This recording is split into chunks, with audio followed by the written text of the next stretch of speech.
孔子後人代代的發啊，自己修為呢就梗係要啦，都佔一部分嘅。佢有啲墳呢好多年佢都產生作用噶，有啲墳係1-2年產生作用啊，有啲係幾千年間你挖出好多啲漢朝啊，或者古時候好多墓係2000幾年挖出來都保護得好嘛。佢風水嘅作用又係咁個。比如講最出名嘅呢就孔子啦，孔子都差不多2700幾年啦。佢唔係講嗰啲墳啊，係孔子後人代代的發啊。你想尋找一個孔子後代唔發，找唔到啊！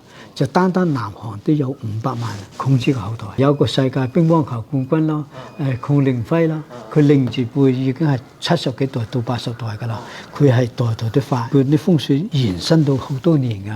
比如講姓貝嘅貝聿銘啊，即係香港中銀大廈係佢設計㗎，佢個家族啦，佢發到14代，代代都咁有錢啊！點解呢？佢風水好發好多代㗎。佢唔係講3代之後就唔發，冇啊！佢後面束煙啊，束得好啊！佢一有連續3次束到方位啱，佢型格啱，佢就會發好多代㗎。平晚你想象過2-3代㗎，好多人講富不過3代啦。講孔子啲後代，屆屆台灣即係在總統府裏邊工作人員，屆屆都有份。